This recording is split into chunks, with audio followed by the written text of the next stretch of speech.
Welcome to the Revenue Marketing Report powered by CaliberMind. I'm your host, Camela Thompson, and today I am joined by Eric Westerkamp. Eric, tell us a little bit about yourself. Hi, my name is Eric Westerkamp. I'm the CEO here at CaliberMind. I've been in this position for about 4 years, helping CaliberMind kind of scale from kind of pre-seed all the way through our A round. A couple previous roles, but had roles as software development, all the way through product management, channel sales, and sort of running sales organizations and sales teams for tech companies. So I've been in the tech space longer than I would like to admit, 25 plus years. We'll kind of go with that.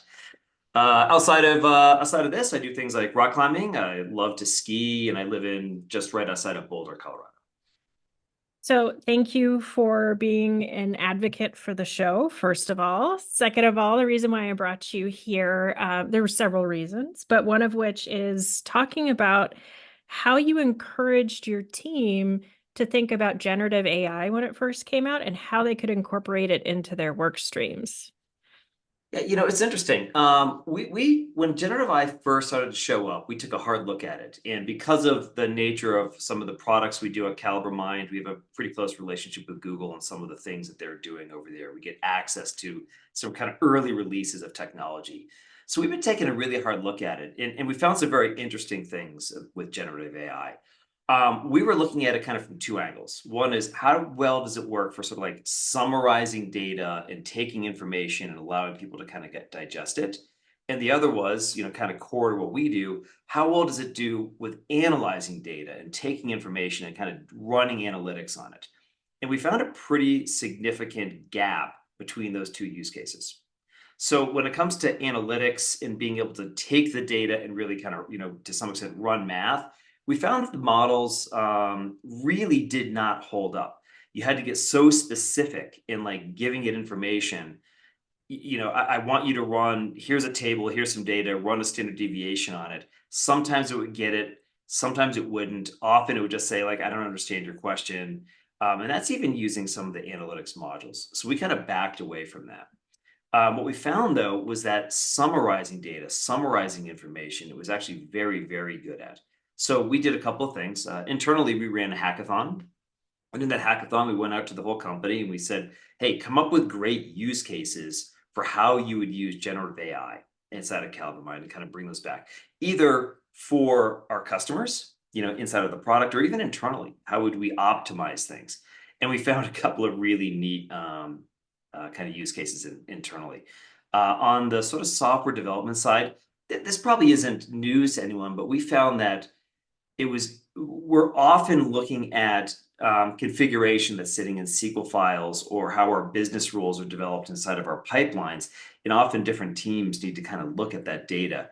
We found that it was actually very easy for these generative AI models to take a look at that and say, give me a summary of what's really going on here. So for instance, we have a big customer, we've maybe written some custom code to kind of really help modify their data. It gets pushed to another person in our data analytics team. They need to understand what's going on there. So they would actually just take that, drop it, and say, summarize what's happening in here and give me the key points. Does a great job there. Another area that we found that it was really helpful with was taking information like large buyer journeys, right? If you think about different customers that are moving through your buying process, they have lots of different touch points across different marketing campaigns, sales teams, all of that. Often products like what we do and other products out there, they'll put all that data on this timeline. But the challenge is that, a person needs to then kind of look at the timeline, look at different individuals, see what's going on, and try to kind of extract out the meaning of all of these different touch points. We actually took some of those, dropped it right into generative AI, gave it some context. This is the company you're looking at. Here's some information about the company. Here's some of the things we've done, and just gave it the raw, kind of event timelines and said, tell us what's going on. Summarize this for a salesperson. Summarize it for a marketer who's trying to target those organizations. And it actually did a relatively good job of that.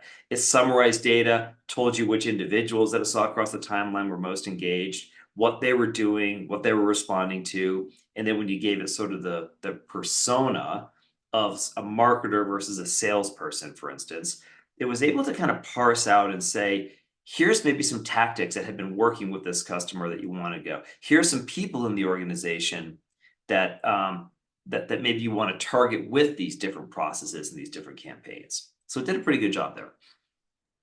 I think that's really interesting. I always saw it as having a lot of potential in two areas. One is the one you just described. It's really handy in pointing out things that I may miss. And as an analyst, my value usually was pointing out Yeah. these things. I'm not worried about it taking over quite yet because it doesn't quite tell you what to do next. Although you had a really great point about what these people were doing with your campaign and pointing those things out. The other area I was really interested in is unstructured data. So free-form text, trying to figure out some kind of pattern in that. Have you all explored that at all? Yeah, a little bit. One of the things that we've been looking at is, again, in our marketing data warehouse that we have for customers, we'll often have a lot of information about what's kind of going on. We may have the campaigns and campaign information and data, but often we have emails. We have like all the text that's going on in emails. So we've started to experiment with like looking back through here and saying like, okay, you've got your whole BDR team that are doing outbound, right?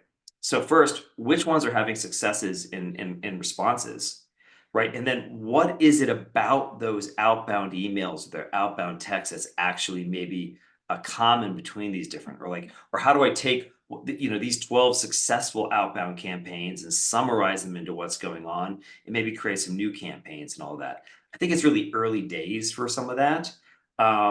But we're starting to see that you can get some decent results out of that. And it can kind of go through these kind of large sets of unstructured data and say, please help me understand the commonality between these, right? So I've got, hundreds and hundreds of emails that went out, maybe thousands of emails, but maybe only, 15 or 20 different email campaigns. This rep and this rep and this rep had very high success rates in getting responses. Maybe help us understand the differences between this batch and this batch. If I needed to write a new email, write it using these as, kind of templates, things like that. So for the marketers wondering, what does this have to do with marketing? Yeah. Let's talk a little bit. So the reason why I nudged about unstructured data is I'm thinking of Gong and all of these call recording tools and all of this language, this rich language that we could tap into potentially Yeah. and figure out dispositions, competitors, keywords. There's just so much potential there. And then in terms of what you were describing initially, summarizing report results, tell me a little bit about what you see with your customers. Yeah, well, first off, I'll say that most of our customers, they're hyper interested in like what's going on and how they take advantage of it.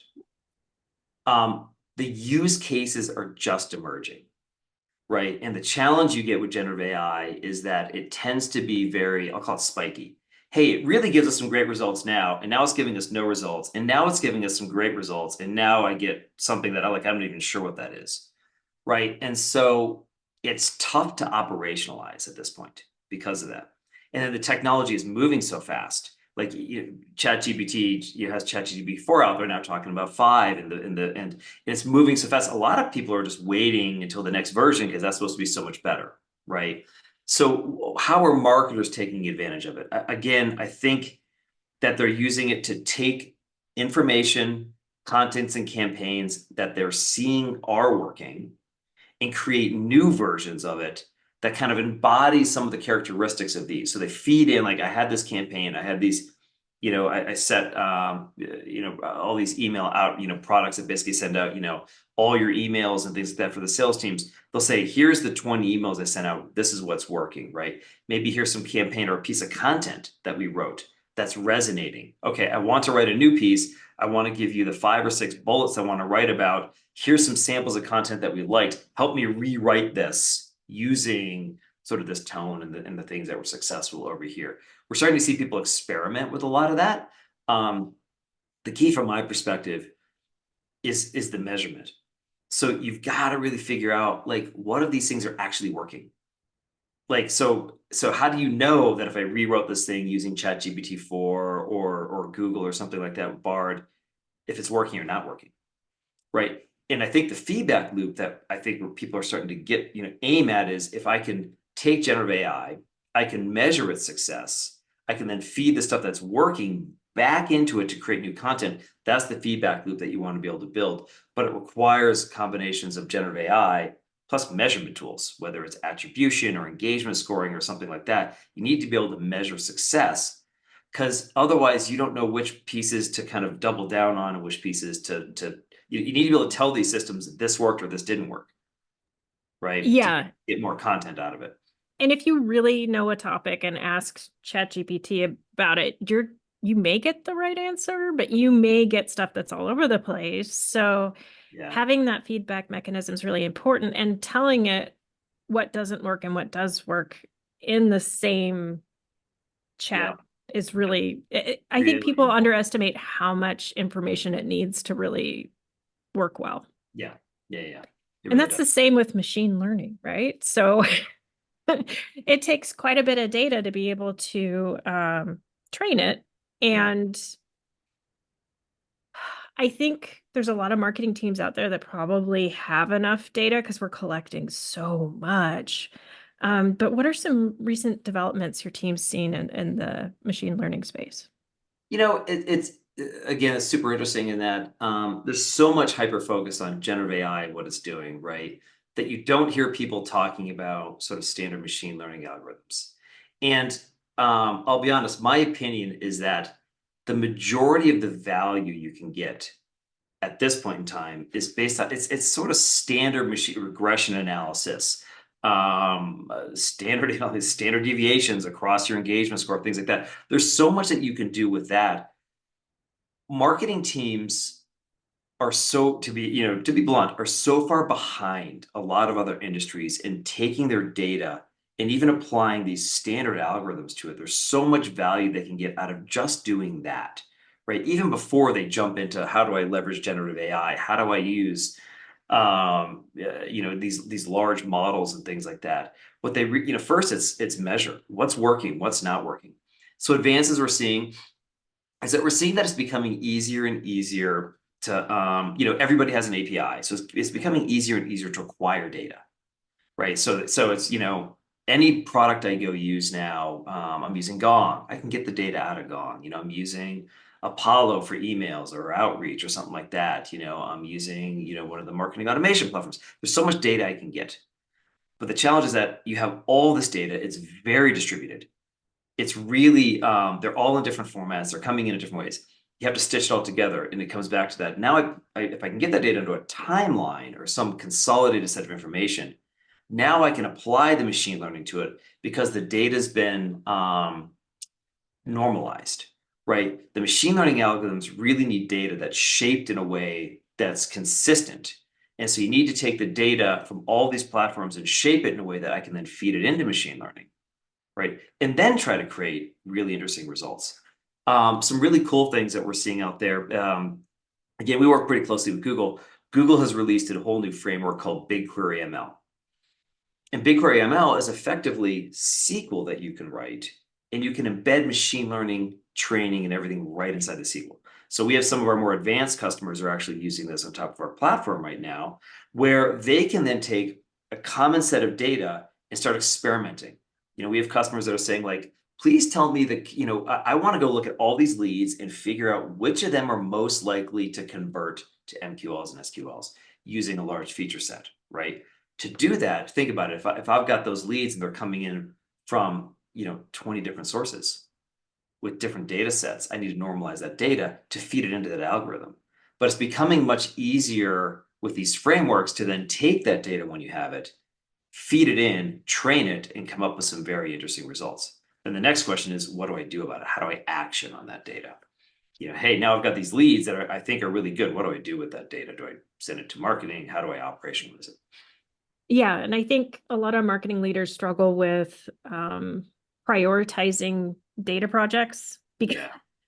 because you're under so much pressure to build pipeline now. If you can put the money in that direction, it's really hard to rationalize making a long-term investment that you won't see pay off until, maybe after your 10 years over. I don't know. So, Yeah.